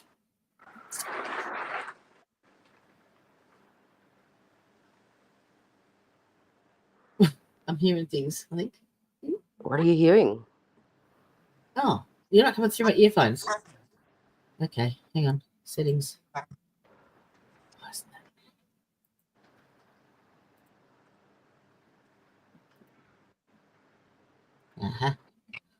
I've disconnected myself.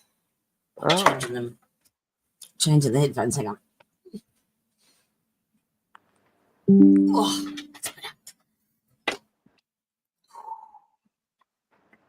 I need some painkillers. Okay. In the classroom in the schoolyard, Martin developed recognizable patterns. He withdrew socially, whether that's because he was unwilling or unable to relate to the other people. But when he did interact, he often became aggressive, swearing and flailing his arms and throwing punches. If he perceived that someone had slighted him, he would fix them with an angry glare. Oh, I can hear myself.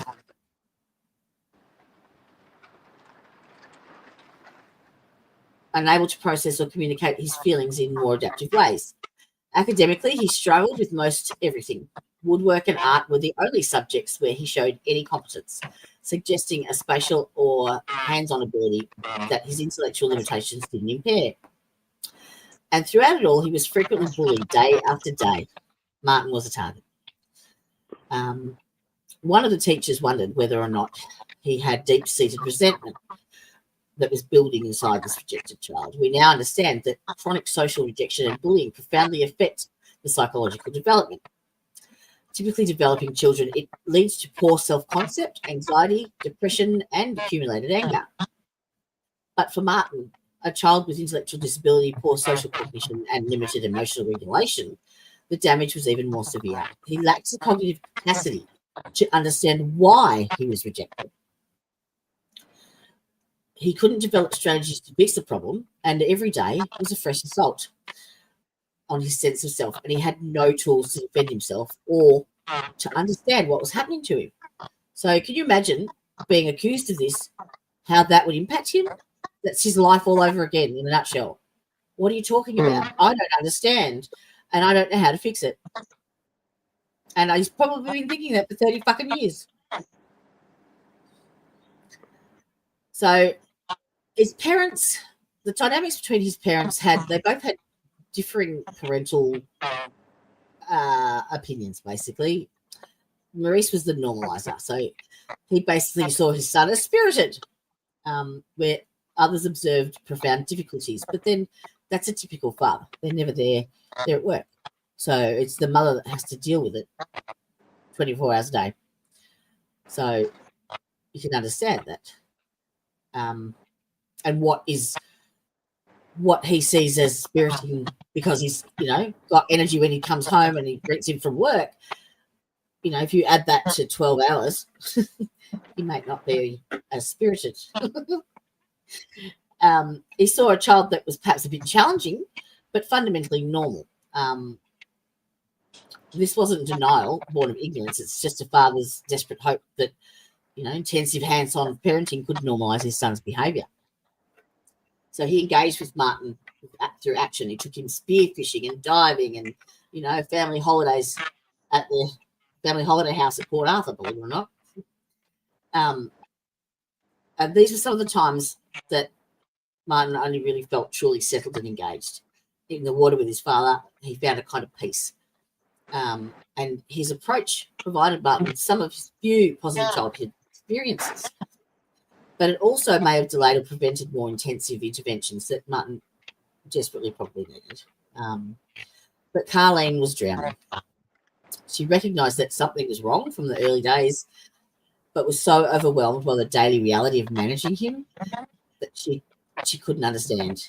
While Maurice engaged, Carleen developed survival strategies. She managed logistics, basically. She created systems and she sought professional assessments. But what she couldn't provide, what Martin received very little of, was physical affection and emotional nurturing. She described raising Martin as a daily reality, a problem of strategy, which left little time for physical affection or nurture. So for a child who already rejected physical comfort, this created a devastating cycle.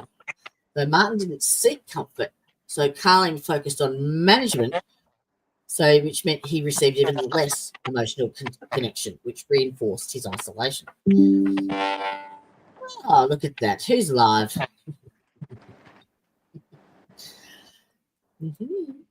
Oops, no, I don't want to go there. So, Maurice and Carleen operated from fundamentally different philosophical bases, basically, one in denial and one in constant low-level crisis management. So this disagreement coloured their entire parenting approach and created a household where Martin received inconsistent and ultimately inadequate responses to his needs. They did seek help. He was assessed on a number of occasions by psychologists and psychiatrists, particularly when starting school. But there was never any definitive diagnosis made. There was nothing that I could see. I am happy to elaborate on that further with a possible report from someone who's familiar with psychiatric stuff. They can give me a better analysis, and I'm more than happy to delve deeper into that. But from what I've found, there was nothing really definitive. And even Paul Mullen's report, you know, his interview, he says he's a dim boy. What?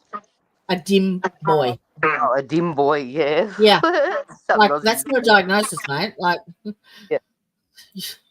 Yeah. And he adamantly refuses that there is any schizophrenia or anything there. So, who knows? This disagreement coloured their entire parenting approach and created a household where, hello. Thank you.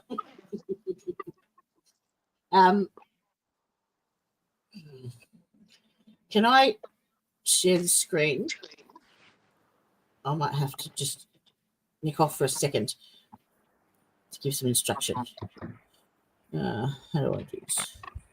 What are you doing? I might need you to continue reading for me for a minute.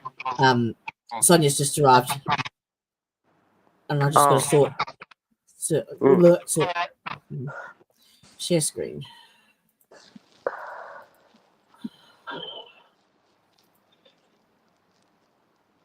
Come on.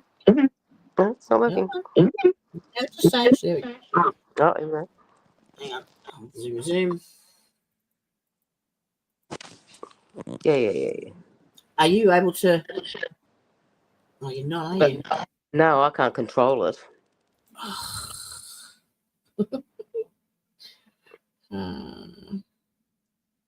Make it bigger.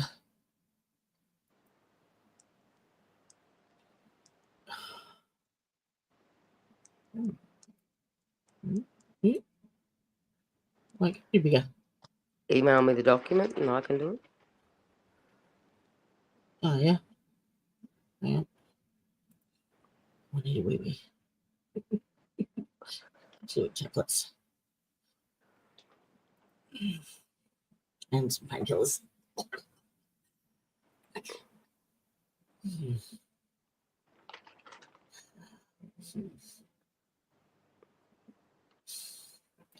Shit.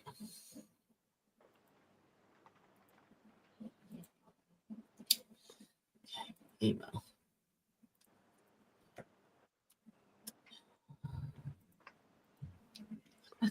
$2:15. Oh, she must be early. Yeah. She's early. Because how long have you got to go? Not too long.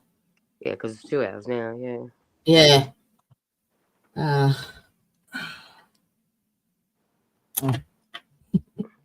Well, do you just want to wrap it up there? We've gone through that interview and we've gone through some of his life and why, he was weird.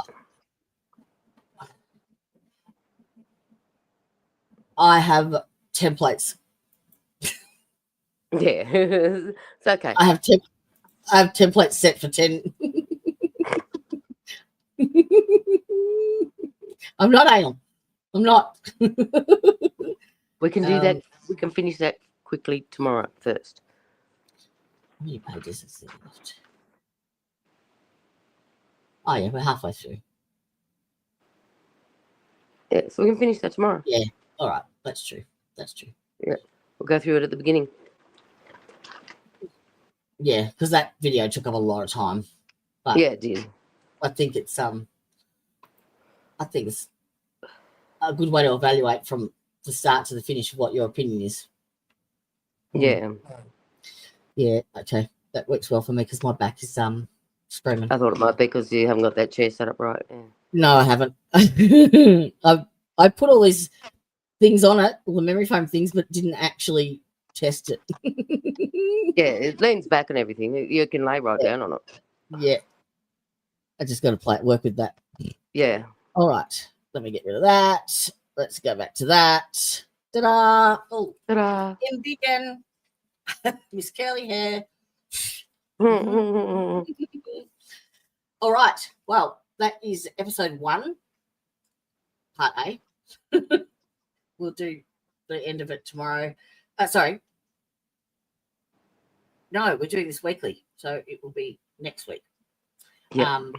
And we'll continue on to age 21. And that involves, him meeting Helen Harvey and, his life as an adolescent and what have you. So that's okay. And a lot of his psych assessments. But tomorrow at Melbourne time, midday, at USA or Eastern Standard Time, it will be 8 p.m. We have another live stream going, and that is to do with the Sheriff Mickey Steins and Judge Kevin Mullins in Letcher County, in Kentucky, where the sheriff shot the judge in his chambers. I shot the sheriff. No, wrong one. I shot the judge. Yes. Doesn't sound the same. No, it doesn't. I tried to put that in the song as well. It didn't work. Yeah, you probably get pinged for copyright anyway. So we have from that shooting, it's now come out that there is multiple victims of SA, basically, from the judge himself. And trafficking a bit. Yes. So we actually have at least 2 of the victims coming forward to tell their story tomorrow, possibly 3 or 4, but I'm still waiting on confirmation of that. But we have Tyre Adams coming to join us, and Brandy as well. And yeah, it's heartbreaking, absolutely heartbreaking what these women are going through, and I take my hat off to them because they're stronger than me, that's for sure. Yeah. So yeah. And you think you know the case? Nope. The background stuff. Yeah. It's being hidden as it should. Well, as you can understand, they would want it to be. All right. So, same time, same place, same back station tomorrow, 12 noon in Aussie time. Okay? Yes. Won't have a late night tonight like I did last. No, me either. I think I'm going to go to bed from there now. So thank you for joining us, and don't forget to check your like and subscribe, and click that notification bell to all so you don't miss out, because it's going to be huge.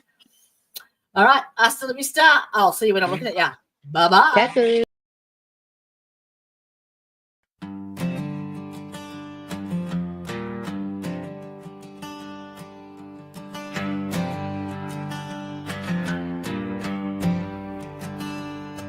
In the hollow where the shadows fall, we gather round, we hear the call. Liquid fire from the mountain's hand burns like truth, but it tastes like sand. Oh, it sure feels right at the end of the day. Drink it up, let the story stay. The creek laughs low, the fire cracks loud. We lose ourselves in a moonlit crowd.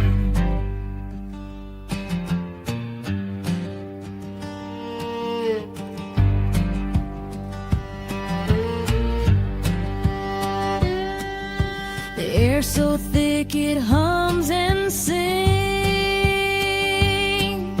a slow dance wrapped in unseen strings, clear as glass, but it bites like a snake, sharp and